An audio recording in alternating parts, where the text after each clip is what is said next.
Selamat malam. Eh, Malam ini saya akan mempresentasikan untuk memenuhi ujian akhir semester di mata kuliah Cyber Security Management kelas MJ823. Nama saya Octavianus Fajar Asmara, NIM 250201021849. Langsung saja kita mulai. Eh, saya mengangkat tema tentang eh, pengembangan model dan strategi cyber security management pada platform e-education kampus digital.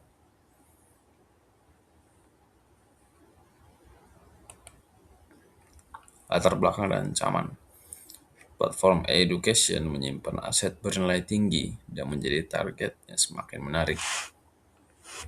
Beberapa data kritis misal PI mahasiswa dan dosen, nilai dan rekam akademik, transaksi UKT, dan hak kekayaan intelektual haki. Ancaman utamanya ada ransomware, DDoS, UAS, phishing, dan kebocoran data. Konsep keamanan jaringan. Keamanan jaringan komputer melindungi sistem, perangkat, dan komunikasi dan akses tidak sah, gangguan, serta kebocoran data. 3 teknologi yang digunakan adalah firewall, enkripsi, dan IDS atau IPS.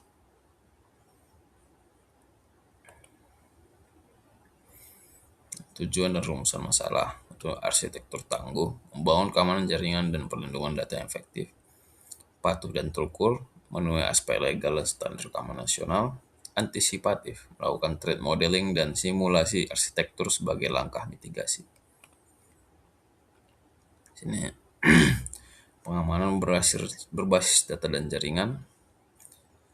Kita mulai di defense in depth untuk lapis 01,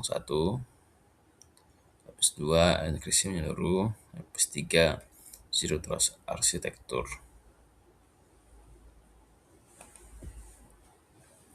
Untuk aspek legal dan regulasi Indonesia ada beberapa, itu ITE nomor 1 tahun 2000, revisi tahun 2024 tentang larangan akses ilegal, intersepsi dan perusahaan data, UU PDP pengadilan data pribadi tahun 27 tahun 2022, UU KIP nomor 14 2008 menyeimbangkan informasi publik dengan informasi yang dikecualikan. Sini ada juga ISO atau IEC tentang kebijakan keamanan, SOP kata sandi, clean desk, and BUD, audit berkala, penetration testing. Kalau di NIST CSF ini ada beberapa tahapan, itu identify atau mengidentifikasi, protect melindungi, detect itu mendeteksi, respon itu kita memberikan respon apa terhadap ancaman yang terjadi, dan recover adalah proses pemulihan dari ancaman yang telah terjadi. Threat modeling and risk mapping. Threat modeling memetakan aset, aktor, dan alur data pada platform e-education. Identifikasi ancaman seperti pencurian, kredensial, kebocoran data peserta didik, manipulasi nilai, serta serangan pada layanan pembelajaran.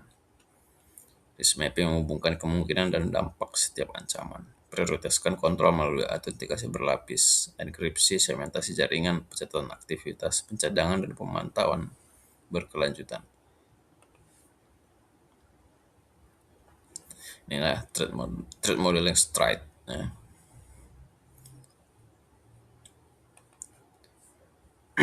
Analisis ancaman stride itu S-nya spoofing, penyamaran, peretas menyamar sebagai dosen untuk mengakses portal nilai.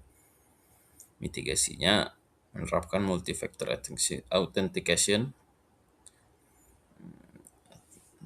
Selanjutnya untuk T, tampering, pengubahan data. Potensinya apa? Mahasiswa mengubah berkas soal atau jawaban pada base data. Mitigasi menggunakan database activity monitoring. Terus selanjutnya R-nya itu repudiation atau pengingkaran. Pengguna menyangkal telah menghapus tugas atau data pada sistem.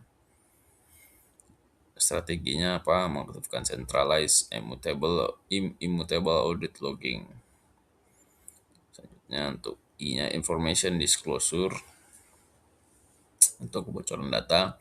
Data pribadi masih bocor akibat kerentanan API. Strateginya enkripsi AES 256 pada database. Selanjutnya untuk D-nya denial of service, untuk kelumpuhan. Serangan di DOS melumpuhkan LMS atau terakhir deadline UAS misalnya.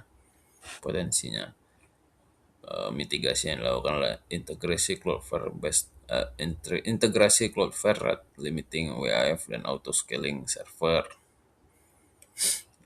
Untuk E yang terakhir itu elevation of privilege atau eskalasi hak. Akun mahasiswa mengeksploitasi bug untuk mendapatkan aset admin, yaitu potensinya.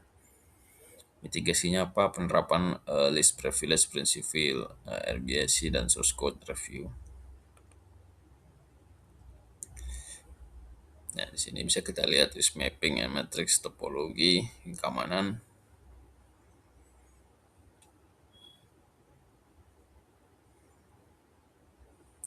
Di sini bisa dikatakan dampak semakin besar berarti di DOS UAS.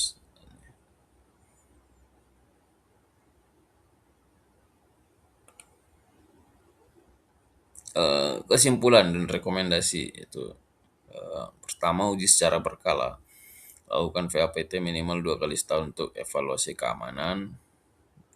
Kedua, bangun budaya aman, implementasikan pelatihan cyber security awareness bagi seluruh sivitas kampus seperti OPSWAT itu. Respons lebih cepat, bentuk tim CSRT kampus untuk penanganan insiden yang cepat dan efektif. Keamanan bukan proyek sekali jalan, melainkan kapabilitas kampus yang terus berkembang. Saya rasa demikian saja yang bisa saya sampaikan. Atas perhatiannya saya ucapkan terima kasih dan mohon maaf jika ada kesalahan kata. Terima kasih.